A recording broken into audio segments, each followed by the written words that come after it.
Hello and welcome to another great episode of Stand Up. Oh, and this one is great because I've got both Dean Obeidallah and John Fugelsang joining me. Fugelsang.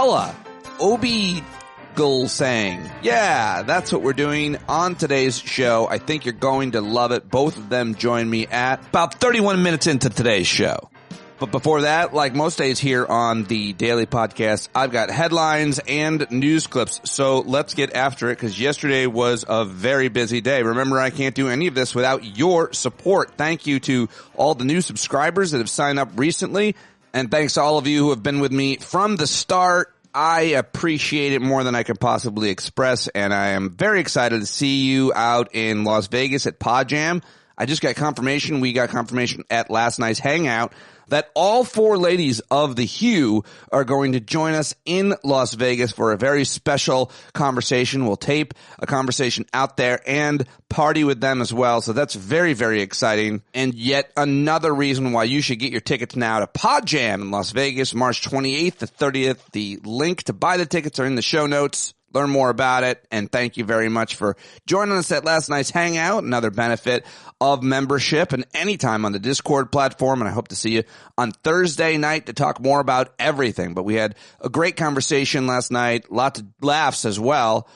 If you want to relive it or watch it, you can click the link in today's email. I send the hangout link. You can watch it for the next week or so. All right. So let's get to those headlines. First and foremost, where do we start? Well, how about yesterday, the president imposed sweeping tariffs on foreign steel and aluminum, reprising a policy from his first term. All imports of the metals, no matter the country of origin, would face a 25% tax. Domestic steelmakers say they're struggling to compete against cheap foreign steel. They benefited last time Trump imposed similar tariffs. But apparently there is quite a trade-off. They increase costs for other businesses that use steel and aluminum, and there are a lot of those makers of cars, machinery, planes, and food packaging, apparently. But the new fees are likely to upset allies like Canada and Mexico, who supplied the bulk of U.S. metal imports, and they would also hit China, which dominates the global steel and aluminum industry. And even if it does not export a lot of steel or aluminum directly to the U.S., in his 3 weeks back in office, that's right, folks, it's been about 21 days, Trump has already threatened more tariffs globally than he did his entire first term when he ended up imposing levies on foreign solar panels, washing machines, metals, and more than $300 billion of products from China. So that was big news yesterday. Also, huge story that a federal judge in Rhode Island said yesterday that the Trump administration had failed to comply with his order to release billions of dollars in federal grants. The ruling was the first time a judge expressly declared that Trump or his aides were disobeying a judicial mandate. The judge, an Obama appointee, did not specify any penalties for failing to comply, but his ruling marked a step toward what could become a high-stakes showdown between the executive and judicial branches. And just yesterday, the vice president and Satan's little helper, J.D. Vance, claimed that, quote, judges aren't allowed to control the executive's legitimate power. Of course, they are, apparently, according to a lot of the experts that I've read and heard from. I don't know. A federal judge in Boston on Monday continued his pause of the Trump administration's unprecedented plan to get millions of federal workers to resign until he responds to the issues presented, apparently. More than 40 lawsuits now have been filed against the Trump administration. Oh, and that's just the beginning of it. We're just getting started. Late last night, apparently there was a deal made between the White House, between Trump and the mayor of New York, who got all of the Department of Justice's charges against him dropped. That's right. Mayor Eric Adams, after meeting with Donald Trump, got the DOJ to drop all charges. Well, what did Trump and the White House get in return? Eric Adams was indicted in September on corruption charges stemming from official acts he allegedly took on behalf of the country of Turkey. The U.S. Attorney for Southern District of New York said last year that Adams abused his position as the city's highest elected official, and before that as Brooklyn Borough President, to take bribes and solicit illegal campaign contributions by allegedly taking improper and illegal benefits from foreign nationals, including to allow a Manhattan skyscraper to open without a fire inspection. The mayor put his interests of his benefactors, including a foreign official, above those of his constituents.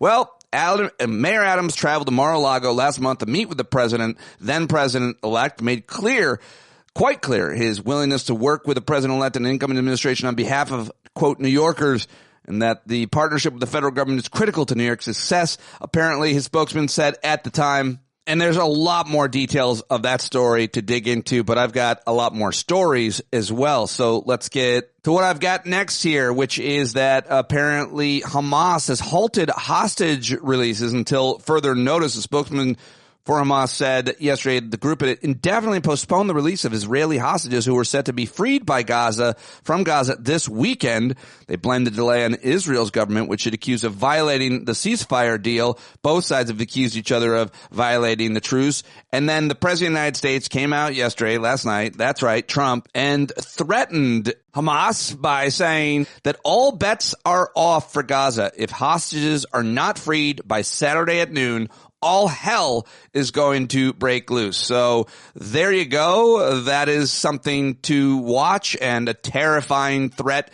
We'll see if he follows through. What is going to happen, what is left of Gaza this weekend if they don't release those hostages. This was a huge story yesterday that I read a lot about and have a great deal of concern about, but it's really interesting. Elon Musk led a bid to buy the company OpenAI along with a group of other investors. They made a almost $98 billion bid to buy the nonprofit that controls OpenAI, the artificial intelligence that created ChatGPT.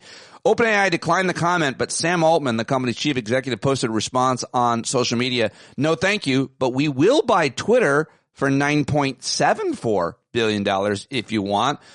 Elon Musk, with a years-long rivalry with Sam Altman, replied to the post, "You're a swindler," he said. So we'll see what happens with that, but we do not want Elon Musk in control of that company or anything else. That's for damn sure. The Department of Homeland Security asked IRS agents to help crack down on immigration. That was a big headline yesterday.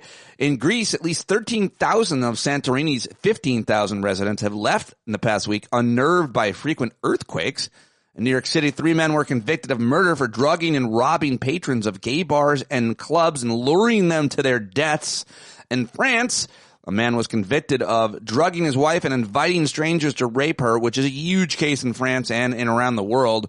Tesla sales are crashing worldwide, even as EV sales increase. Trump is weeding out candidates for intelligence and law enforcement jobs by asking if January 6th was an inside job. That was a bombshell report yesterday.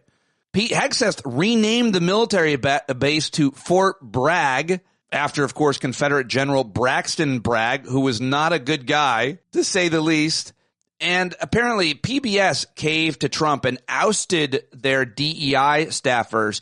The Public Broadcasting Service announced Monday evening it had closed its Diversity, Equity, and Inclusion Office in order to comply with an executive order signed by President Trump.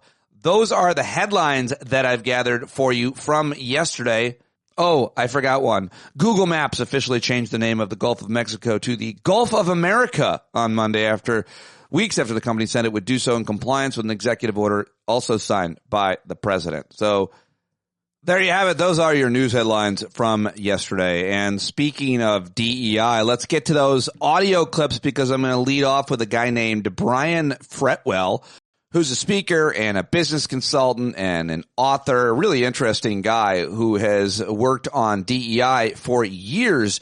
He made a TikTok that really blew up, which is how I discovered him, to talk about the benefits of DEI and what it is and the work that he has done for a long time. I thought this was very good. I think Tina Winsett sent this to me, so you can thank her for this clip from Brian Fretwell, who I may just have to get on the show now.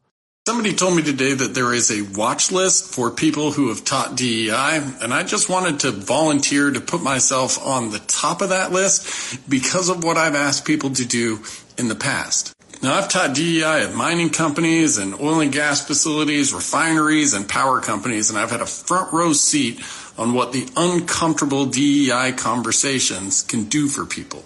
I've seen some of the toughest men you'll ever meet break down in tears when they hear the story of what a woman they've worked with for years had to go through that they had no idea. And the amount of times I've heard somebody say, "I'm sorry that happened, I had no idea," to a person of color is more than you could ever expect. And the amount of times I've had two people that completely disagree with each other do the hard work of hearing each other's story, only to find out that there's more they agree on than they don't, makes me want to step up for all the work they've done. For me, it's not a political issue. It's a human issue. And I have seen people from both sides of the aisle do some really hard work to make things better for everyone. And if somebody wants to question the reasoning behind people who are trying to help each other see the story and the humanity in each other, I want them to start with me. Wow. Real good, real brave, very encouraging, and very inspiring. I like that a lot. Brian Fretwell, bravo. Maybe we'll get him on the show. And it's never, ever a bad thing to learn from and play clips from James Baldwin. And this one, somebody sent me this yesterday. Who shared this yesterday? I forget. But this is a segment from James Baldwin's brilliant response to a philosophy professor who was there as well. You got to watch the whole thing. It was on a Dick Cavett show back in 1968. And you can watch this entire clip where he's responding to this old framing and accusation about thinking about race too much. And I just loved it. I highly encourage you to watch the whole thing, but this is just a little bit of a teaser because it's part of our clips today. It is Black History Month, and this is always relevant. The great James Baldwin on Dick Cavett. You're asking me to do something impossible. You're asking me to take the will for the deed. I don't know what most white people in this country feel, but I can only include what they feel from the state of their institutions. I don't know if white Christians hate Negroes or not, but I know that we have a Christian church which is white and a Christian church which is black. I know, as Malcolm X once put it, that the most segregated hour in American life is high noon on Sunday. That's a great deal for me about a Christian nation. It means that I can't afford to trust most white Christians and certainly cannot trust the Christian church. I don't know whether the labor unions and their bosses really hate me. That doesn't matter, but I know I'm not in their unions. I don't know if the real estate lobby is anything against black people, but I know the real estate lobbies keep me in the ghetto. I don't know if the Board of Education hates black people, but I know the textbooks I give my children to read and the schools that we have to go to. Now, this is the evidence. You want me to make an act of faith, risking myself, my wife, my woman, my sister, my children, on some idealism which you assure me exists in America, which I have never seen.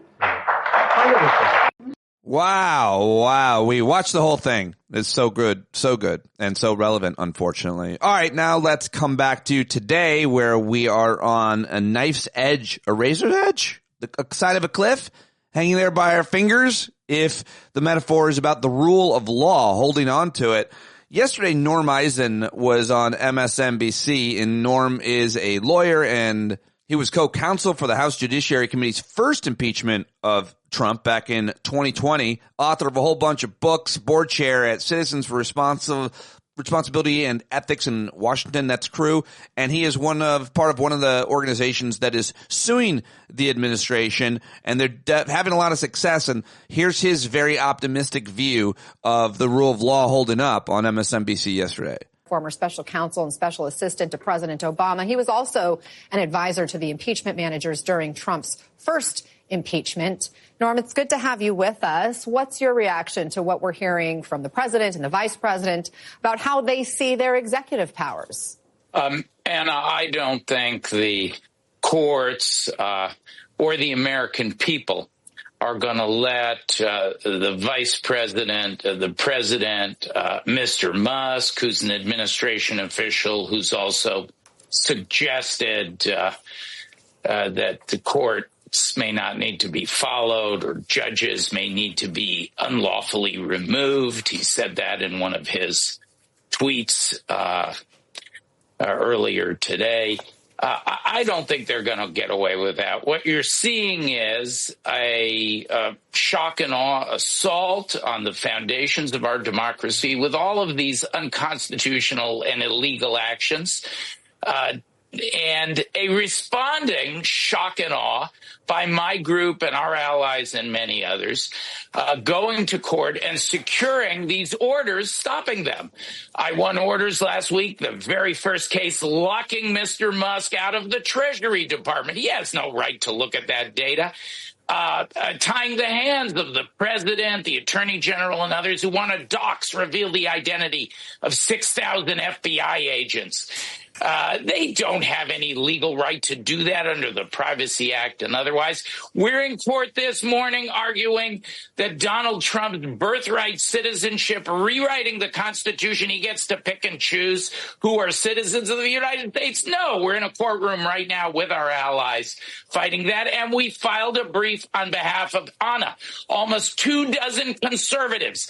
Every presidential administration, from Nixon to Trump's first administration, saying, of course, this offer to force federal employees out without the permission of Congress, illegal. So, and that case will be heard today. We've been involved in many of these cases, and they're going to lose. Oh, I hope you're right, Norm Eisen. For the sake of the United States of America, I hope you're right. And also wanted to share this with you. This is Senator Elizabeth Warren speaking directly to me. I care a lot about and learn a lot about the Consumer Protection Financial Bureau back when it was created as a result of the global financial crisis. And it's a very important agency in the federal government. Elizabeth Warren was instrumental in creating it. I believe she was the first chairperson of it before she became a senator, if I can recall correctly.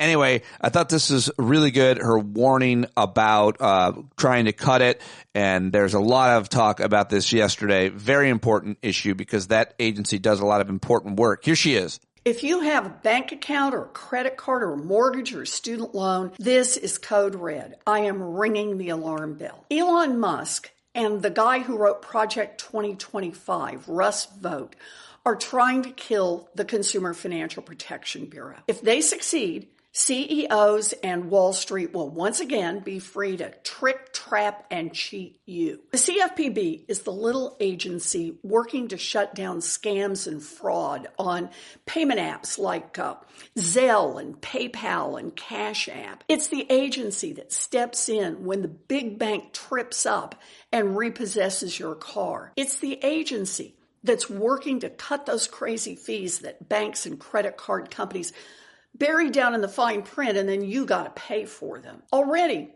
this little agency has forced giant banks and corporations to give back more than $21 billion directly to families they cheated.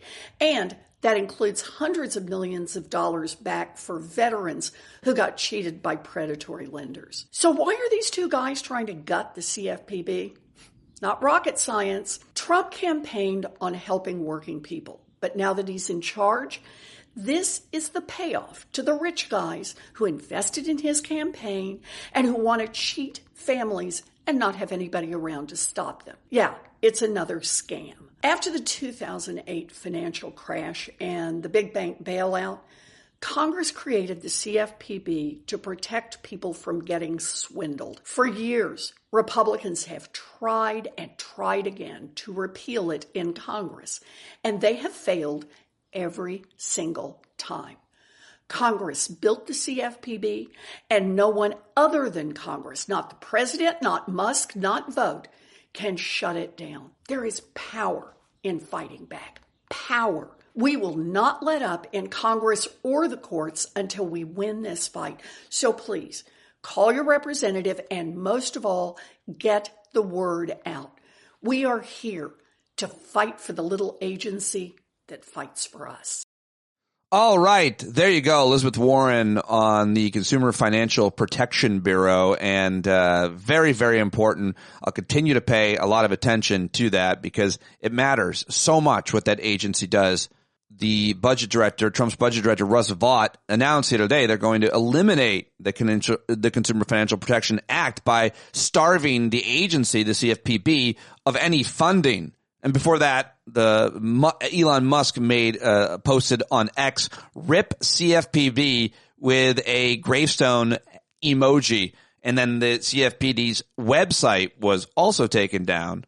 New York Times noted that it was created by Congress in 2011 as a financial industry watchdog. So only Congress can legally shut it down completely, but its director can freeze most of its actions by halting enforcement, weakening and repealing regulations, and softening its provisions of banks and other lenders. Senator Chris Von Hollen on this said, "This is the richest man on earth bragging about destroying an agency that's returned billions of dollars to working Americans who were cheated by big corporations." Well, guess what? The CFPB is protected by law, and we will fight to ensure it can continue to fight for its consumers. I mean, this is the agency that protects you from scams and so much more, and it's really very important. As far as I can tell, they have racked up so many successes in the years since they were created, and that's why Musk and Trump and Project 2025, Russell Vought is trying to shut it down. They're all trying to shut it down. All right, let's get to Ana Navarro on The View on Monday was talking about the Super Bowl halftime report, which I really liked her view of this.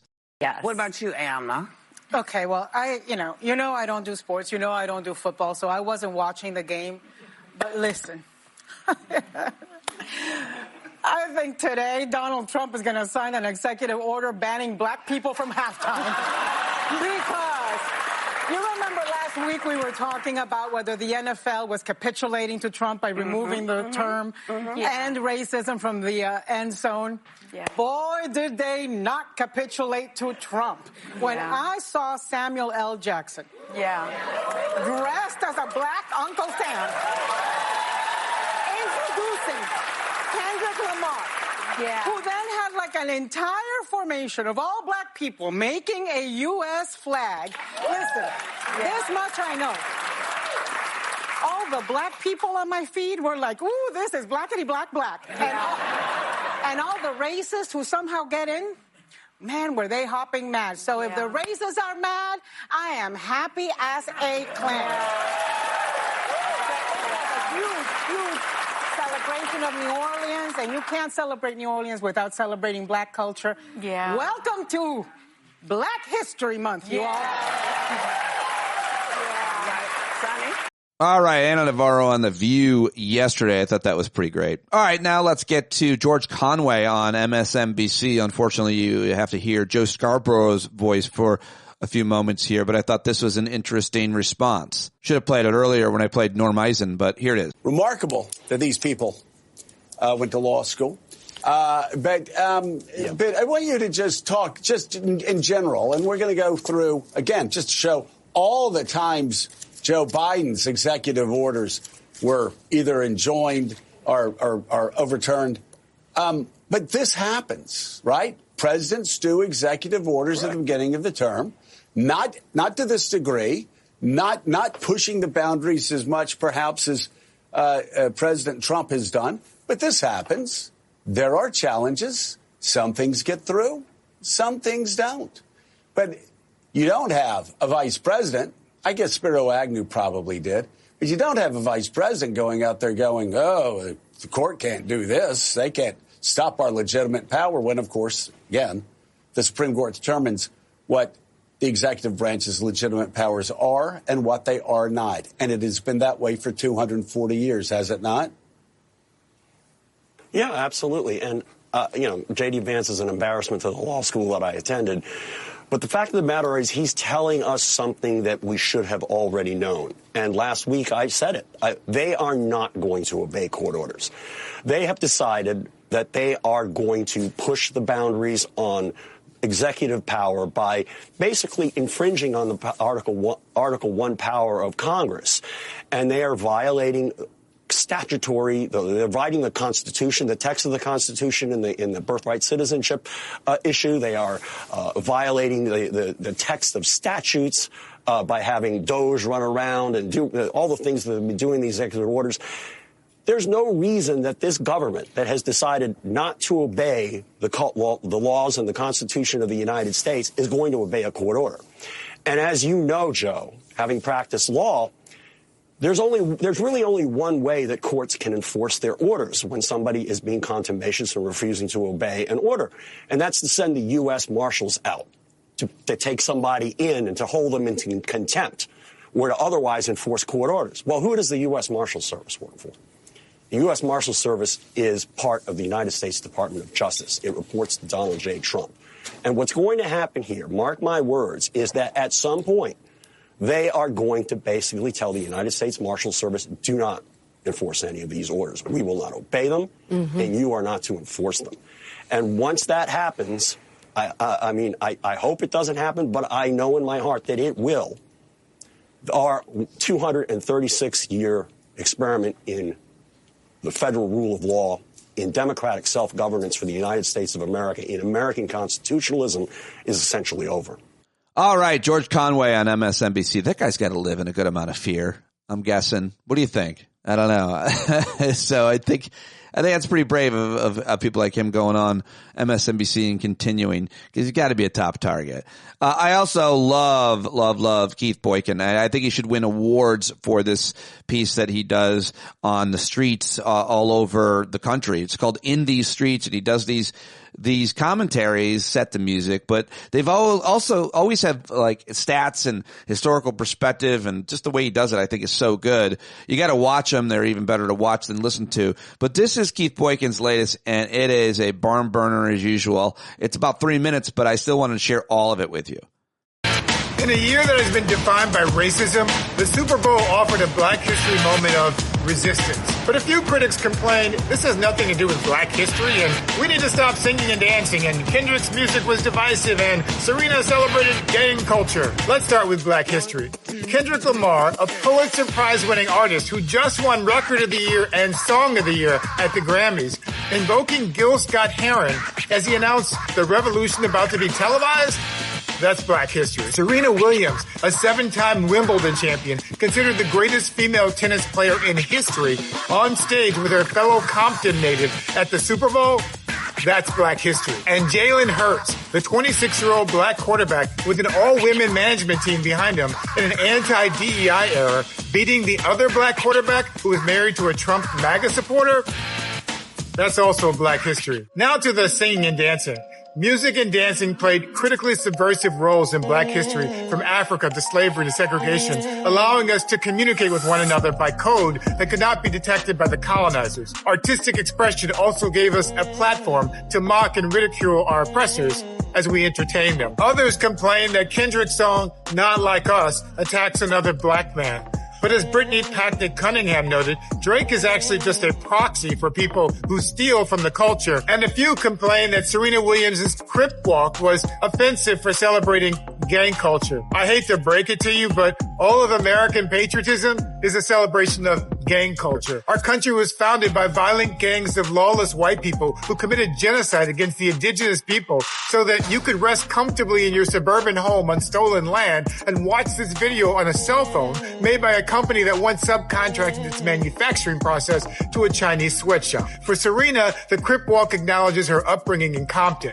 Funny how we can criticize that, but accept white people who love square dancing, even though it was popularized in the 1920s by racist industrialist Henry Ford, who wanted America to celebrate the culture of his white youth at a time when kids were doing the tango from South America and the Charleston from Africa. In reality, nearly all of American culture has problematic roots. The blackness at the Super Bowl was an act of resistance against a country that is actively trying to erase us. In 2016, when quarterback Colin Kaepernick took a knee to protest police brutality, Donald Trump led the campaign to ban him from the NFL. Get that son of a bitch off the field right now. Out. He's fired.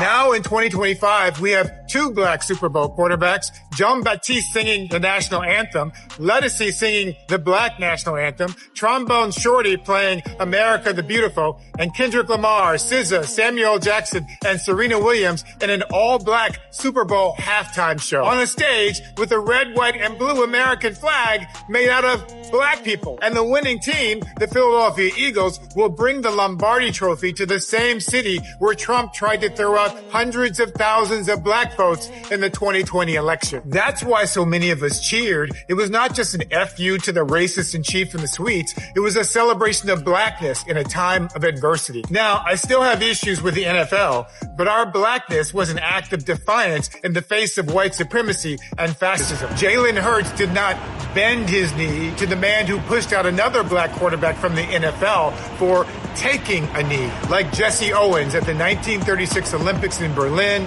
he understood the assignment. No matter what MAGA tries to pull, Black Lives Matter in this house. Yeah, Keith Boykin, In These Streets. Go follow him on Instagram and watch those. I think he posts them on other platforms as well. And hear him on the show. He was here a couple weeks ago. I'm definitely going to get him back on. All right. Well, finally, I've got some comedy for you here at the end of the clips. And then we'll get to John Fugelsang and Dean Obeidallah. We have some great laughs there as well. But I chose to play a little bit of Jimmy Kimmel's monologue from last night, which I found funny. Harmless, but funny last night. Here it is.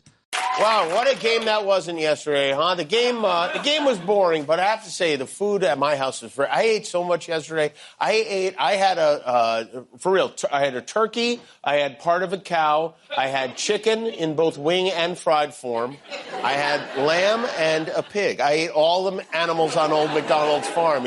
Old MacDonald has no animals left on his farm. I'm disgusted with myself. The game was over very, very early on. There was no three-peat for the Chiefs. You almost had to feel sorry for the Chiefs, as weird as that sounds. Not only did they get blown out, they got blown out on Tubi, of all places. It's never a good sign when the most dramatic part of a Super Bowl game is Harrison Ford talking about his Jeep. The best part of the game, for me, the best part was listening to Tom Brady pretend he was not ecstatic about Patrick Mahomes not winning Super Bowl number 4. The happiest goat is a lonely goat. And I ate a goat, too, now that I think of it. Yeah. Fun. All right, that's it. That's all I've got for you. And the clips and the headlines. And now it's time to get to my conversation with two of my favorite commentators in all of media and comedians as well. Dean Obeidallah and John Fugelsang now join me, of course. I've known them both most of my career. You can hear them both on SiriusXM's Progress. Dean's show is 6 to 9 p.m. John's show is 9 to midnight. I was on John's show last night. I'm often on Dean's as well. Both of them have been good to me, and I like to think I was always good to them, what with me advocating for them to get those jobs at SiriusXM on the Insight channel that we created so many years ago. Anyway, follow them, support them on all the social media outlets. Get John's new book, which you can pre-order now. It looks really exciting. We talked a little bit about it. And let's do it right now. Dean Obeidallah, John Fugelsang. Let's do it. Fugelsang, we are here. Gentlemen, it's always just such a comfortable space to be anytime I'm sharing it with you, John. And also, hi, Dean. Hello, Pete. Sorry you don't understand Kendrick Lamar. But yeah. What can I don't know what happened. I just know that I think white people were very mad about him. I saw there was some reaction from the whites. They didn't like it. Which white people are you speaking of, Pete? All of them, or the special ones that vote for a racist? There's a separate chat with my high school friends, which I'm not invited to because they know I would make things uncomfortable if they said certain things. And apparently in that chat with my white high school friends, there was some real objections to some of the things that Kendrick Lamar said. They said he was divisive. In other words, with your racist high school white friends, they had objections to it because they vote for a racist.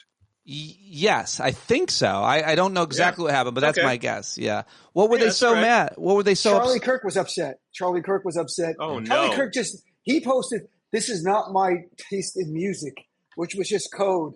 And then the other right-winger, Benny, whatever, and Carrie Lake was upset. She gave it a 0 out of 10. I'm not kidding. You have to understand, Pete, these people scored such a victory getting the words "end racism" removed from the end zone. Yeah. Like that was their entire movement is anti-discrimination. So having people be openly black was deeply offensive to folks who've worked their entire lives to make those people afraid to be openly black.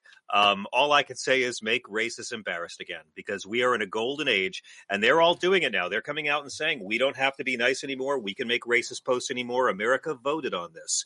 That is the consensus. You should be very prepared for a lot more openly racist comments and a lot more openly anti-woman comments, because that's what the people voted for, except they didn't. Let me remind your very attractive listeners, the majority of people who showed up to vote have voted against Donald Trump and his agenda in 2016, 2020, and 2024. But it's their America. They own it. They don't like anybody acting that way. Caucasians aren't going to be a minority until 2045. But what we're witnessing now is they're not going to go gracefully. They really don't like you, Dean. I feel like. Me? No, they like me a lot. I'm not sure what you're talking about, Pete. I'm on there. I've changed my name. I'm now Dean Obeidallah. 100% Italian, and that's what I'm going. So I'm sorry, I had a shift. I mean, you got to go where the room's going. You got to feel it out, right? Well, I was Team Brown for a while. I'm back on Team White, but I'm quick to move back to Team Brown as soon as things start moving the other way. Because Team Brown's going to win this thing in the long run, but right now I got to go back Team White.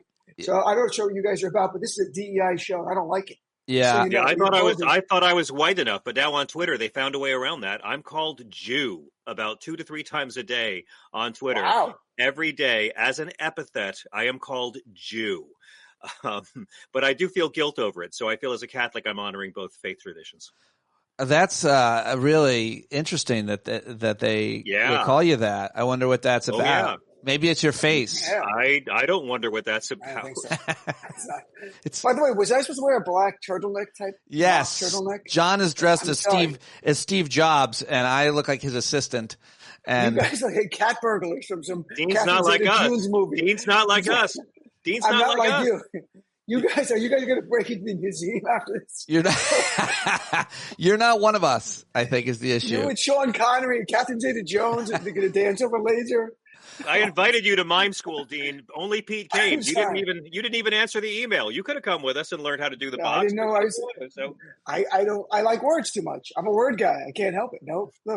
Hey, so, all right, I'm in Movement Chance here. This is great. It's nice. This is especially great for people listening audio only who have no idea about the visuals. So I'm enjoying. This is a video program, though. It's video, right, Pete? Yeah, I'm definitely putting that clip out there.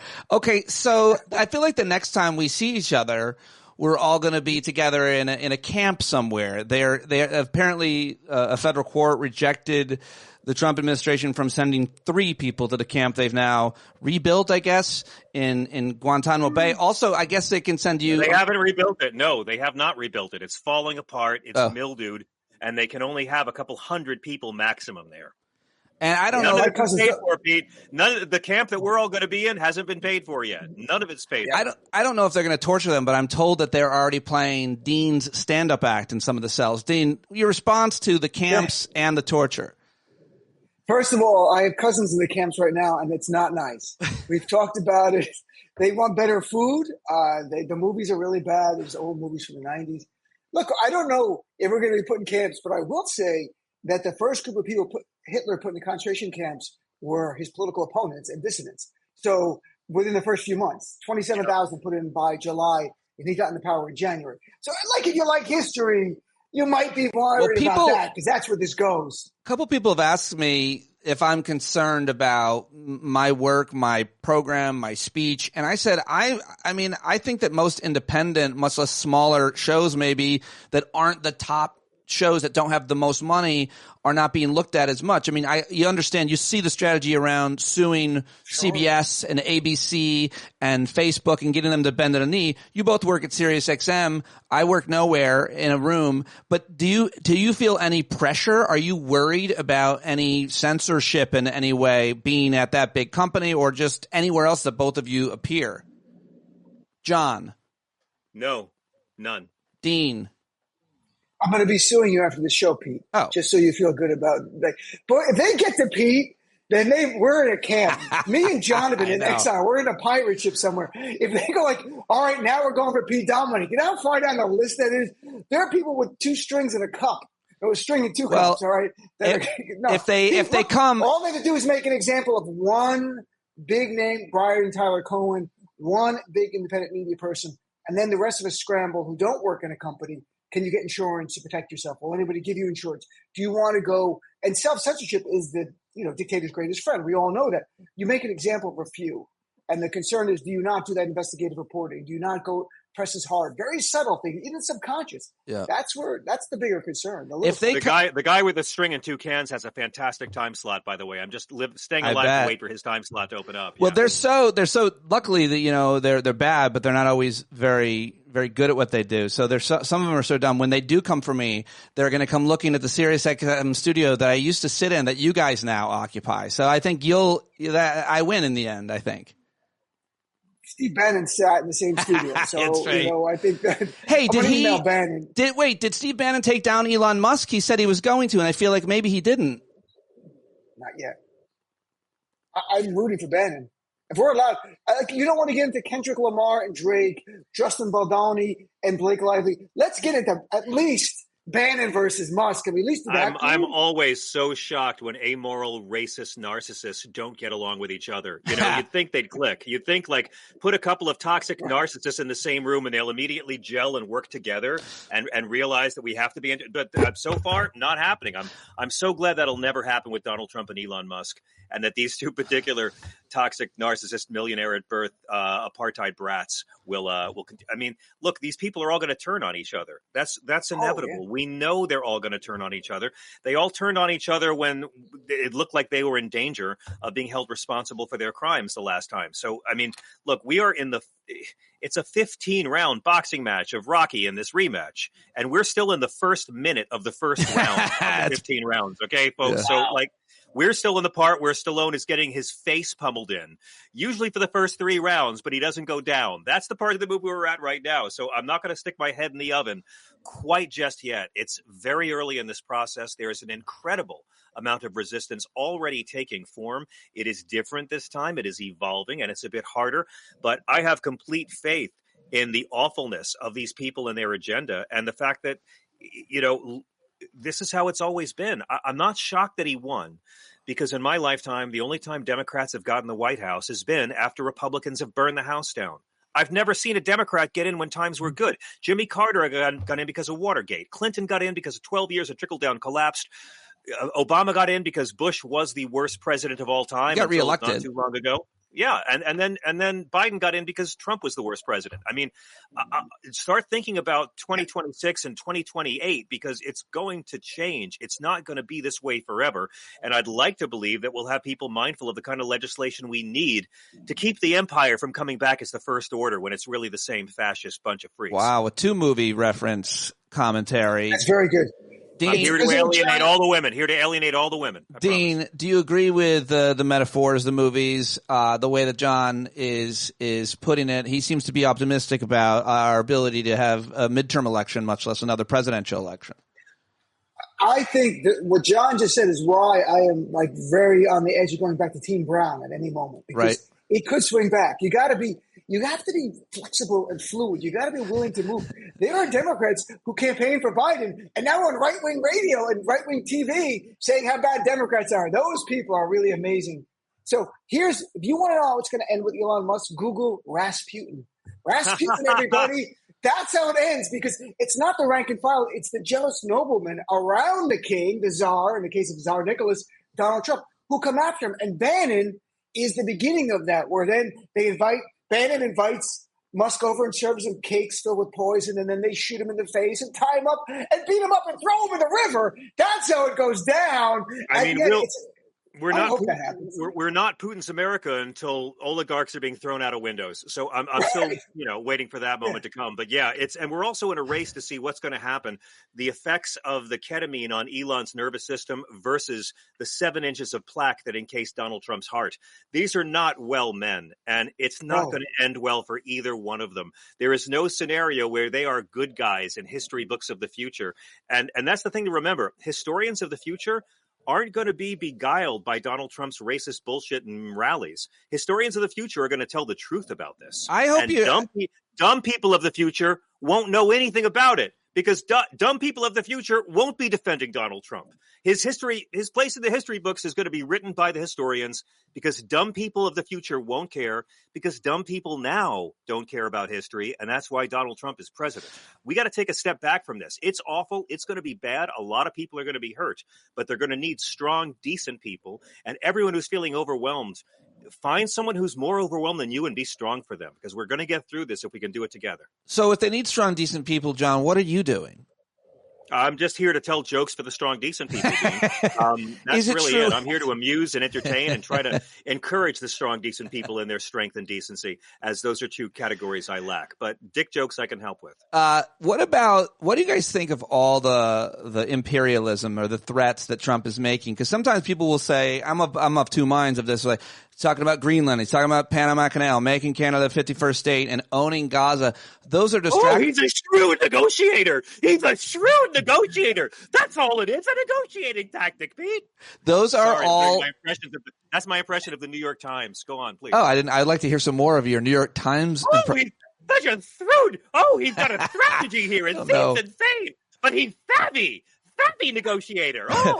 Well, the truth is, though, I feel like the other part of it is there are real consequences. I mean, Bin Laden attacked for less.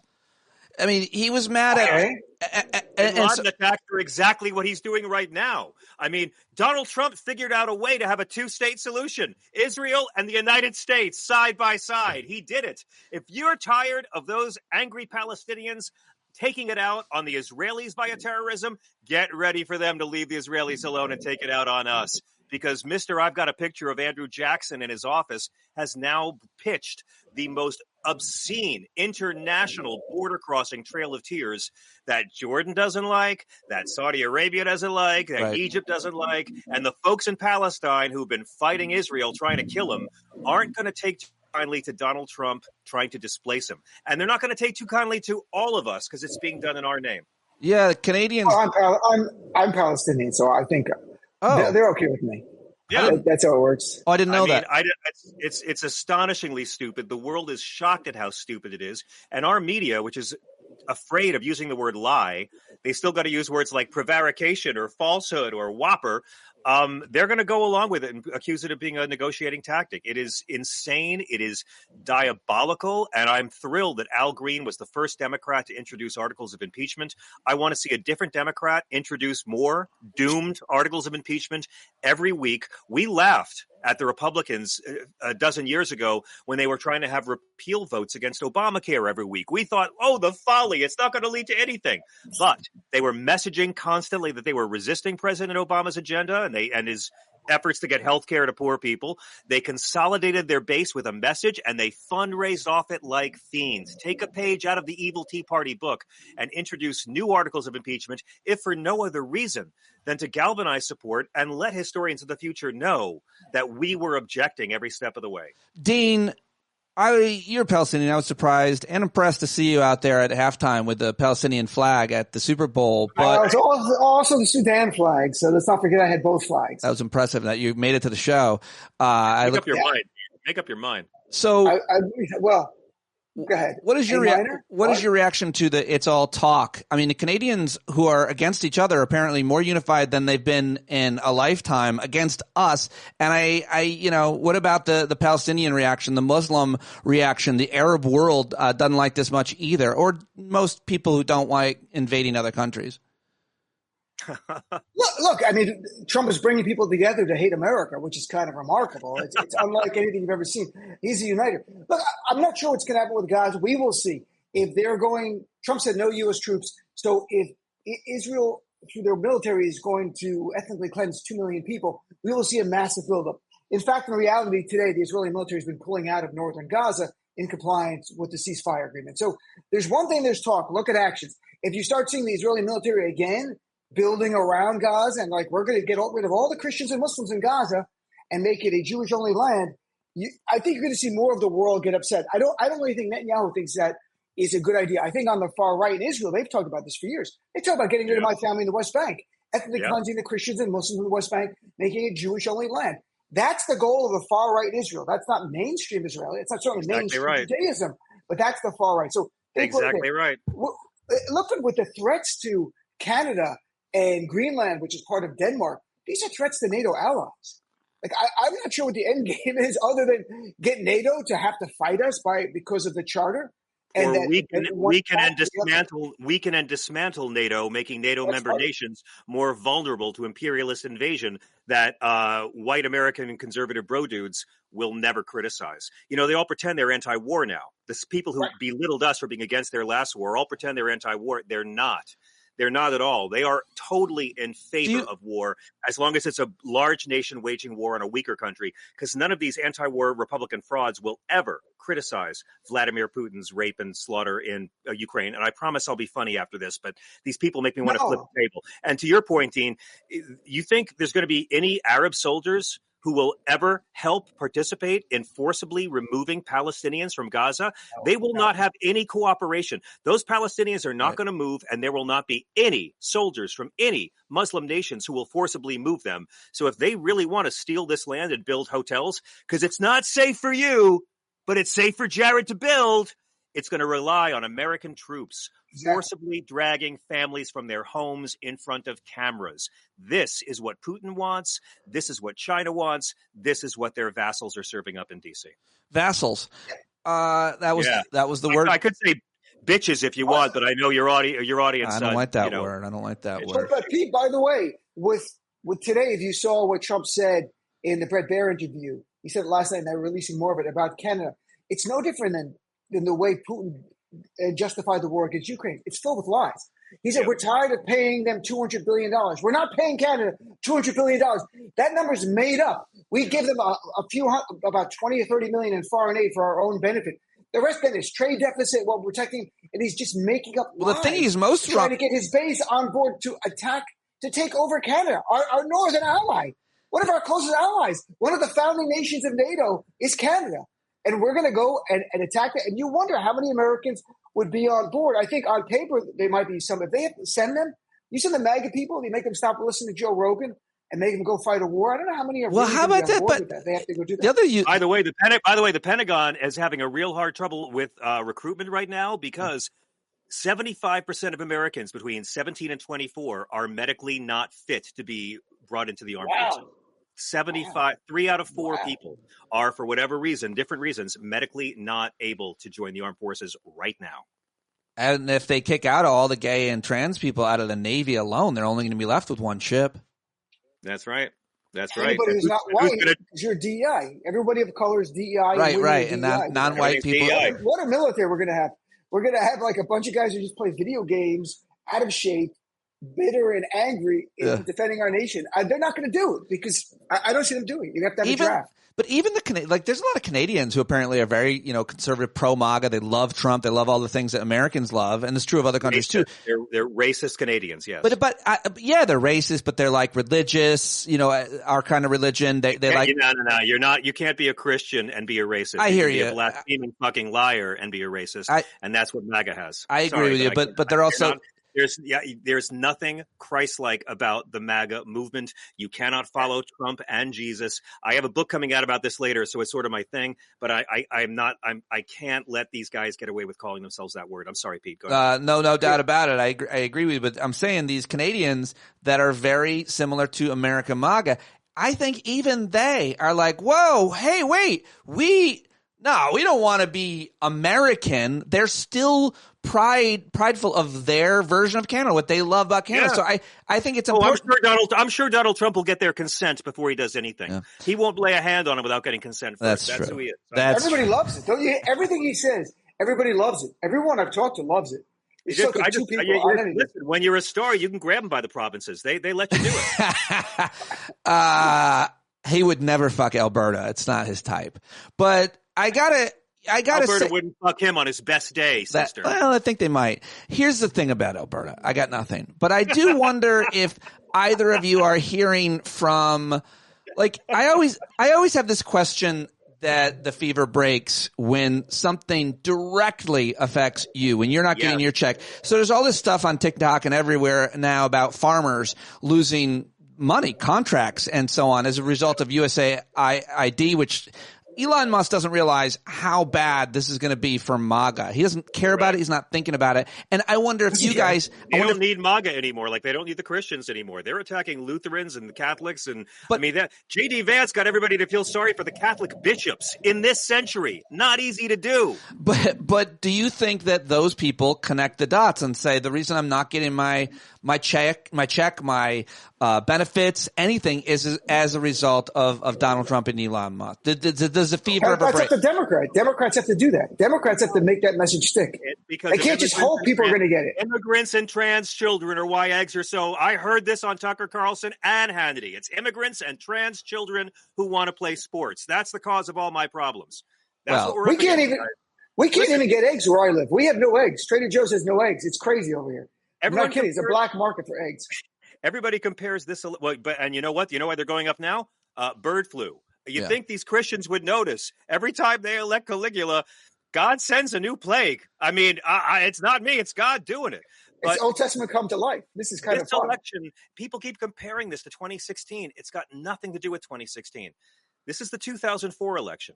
In 2004, we had a president man-baby, a rich millionaire at birth with no empathy, who couldn't speak without a teleprompter, who had never gotten a job, made an honest buck in his life, and he lied to America, and a lot of us died in a war.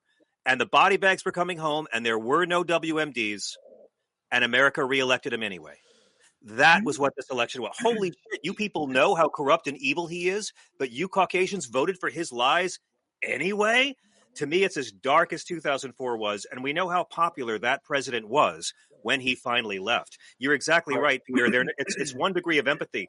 They're not going to care. They didn't care when body bags were coming home. They don't care when it's school shootings. They never cared about AIDS. But they don't care about gay people until it's someone they know. And it's 1 degree of empathy. And that's how the GOP is different. They got to know someone that affects before they care. Sorry. I believe the argument that COVID is why Trump didn't get reelected by a slim margin. I believe that because people were affected and people cared enough people cared. You don't think, Dean, do you agree with John? You don't think if some farmer's not getting his check, he's not going to care?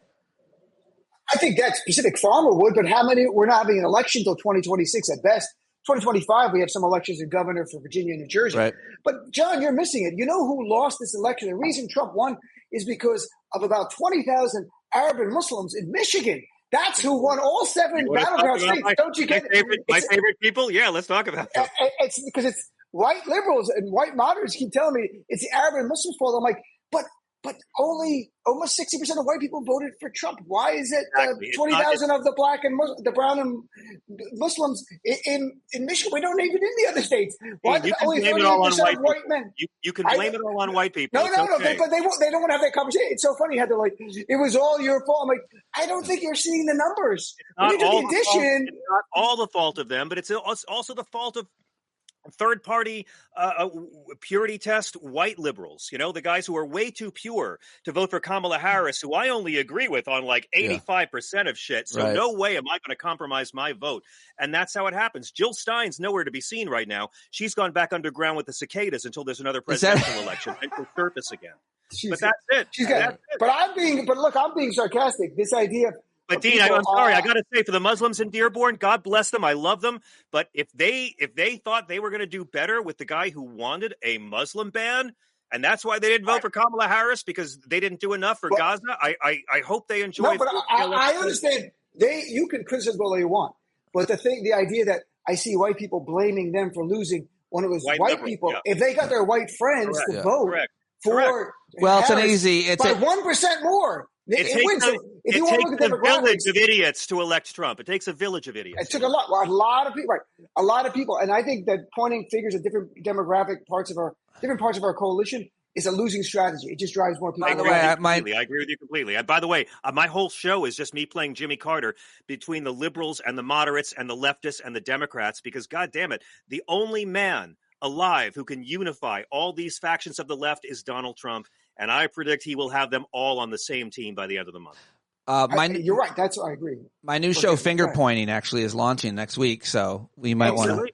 Yeah, I'm doing my new show, Blame Game. Let's do them back. Oh, that's similar, very similar. All right, before I let you go, each pick one of Trump's secretaries or nominees. And make the case against that crazy person. You got your Kash Patels, you got your RFK Juniors, you got your Pete Hegseths. Who would you like to pick? John, you go first. I just want to say to everyone listening that I promise I will give up all alcohol if you'll put me in charge of the military. I promise. I won't have beer, not wine, no weed. I'll stop with cold medicine. I'll stop drinking water if you'll put me in charge of our military. Just 1 month. Let me enough time for an audit. Because, Elon's not going to be auditing the Pentagon. That might affect his contract. Right. I can't narrow it to just one. I'm so happy for Kim Guilfoyle, Ambassador to Greece. It's her favorite musical. I think it's great that she got to go there. I think J.D. Vance is the worst of all of them. J.D. Vance, the revoltingly fake Christian who first pushed the evil racist lie about innocent Haitian migrants being illegals eating pets. Donald Trump picked it up, and every Christian everyone talks to should have to answer, why weren't those racist lies deal breakers for you? As a Christian, why isn't racism a problem when casting your vote. I have such a hard time narrowing it down, Pete. It's way too hard. No, that's but I'll say J.D. Vance. All good. I like it. J.D. Vance, good selection. Dean, who do you want to pick on, or are you most concerned about, or do you think their confirmation hearing was the most bizarre, or et cetera, and so on? Look, I think that there's almost nobody qualified that he's chosen. Their only qualification that matters is loyalty. Kash Patel is the producer of the January 6th choir song. Thank you. Now he's going to be the head of the FBI. Are you kidding me? This is a man who said he's going after the media, who has defended the January 6th terrorists. He's going to be the head of the FBI. That should worry everyone, because Trump's going to – Haig said it's clear. He's going to use the military in the streets. Good luck enforcing the Insurrection Act, folks. I love when my fellow Democrats go, but the Insurrection Act – I'm like, stop talking. That's not going to save you. Right. Kash Patel is going to be sending the FBI to investigate you, Pete, because you deserve it. But for others, critics of Donald Trump are going to find FBI agents at their house. We're going to see this drummed up, just like Joseph Stalin. That's true. It's the playbook, my friend. So that really worries me, the FBI, Kash Patel. Yeah. I want to change my answer to Pam Bondi, because, again, this is an administration. This is an administration for people who enjoy seeing American police beaten savagely for a lie. And people say, how can that be? How can MAGA get behind the beating of cops? Every time a cop beats up an innocent black man, they defend it. Yeah, because they're all authoritarian. It's their religion. So when a cop murders an unarmed black man, they'll always defend the cop because he's the authoritarian symbol. Right. But when you've got a greater authoritarian symbol like Donald Trump, and these miserable cops are protecting democracy, then they're in the way. And that's why it's completely consistent for MAGA to go from back the blue to fuck the police. But Pam Bondi is hunting law enforcement agents right now who prosecuted those terrorists of January 6th. Yeah. This is the most underreported story right now. FBI and CIA are terrified. People who are doing their job and given an assignment prosecute this terrorist who attacked our Capitol. She's hunting them right now. These people hate police and they hate the rule of law. They're attacking judges and cops. And we just have to make as much noise about it so our nice white neighbors can't play dumb. Well, Fox News is keeping them dumb. You guys are both doing a great job of that, of course. I appreciate you joining me. John, I know you've got to get out there to introduce a new Apple product. Dean, I know you have an audition for a Supercuts ad, and, of course, your show. So I really appreciate you taking time out of your busy schedules to join me here. Thank you. Great seeing you, Pete. Great seeing you, Pete. Wow, no insults. Huh. I guess we're out of time. Well, I'm making gang signs for people. Oh, is that right? All right, that's all we've got. There they go. Dean Obeidallah, John Fugelsang. Listen to them on SiriusXM Progress. Pre-order John's book. Follow them on all the social media platforms. All the links for Dean and John are in the show notes, as they are every day. And thank you very much for listening all the way to the end, you bumblebees. You get a real surprise. And that is, there isn't one. There's no surprise. I'm sorry, I've got nothing other than tell you I love you, and I hope you're not alone, and I hope you're finding joy and not in too much angst and so on. So thank you very much for listening this far and for being a part of my world. And I hope that you go watch The Hangout, and I hope that because it's very funny at the end. JL Coban did a very funny thing, worth watching at the end. I should find that clip and share it with everybody. I think it could be funny in context. Why am I still talking? John Carroll writes and performs all of our music. JohnCarroll.org, taking us out and in every day. Bye-bye, everybody.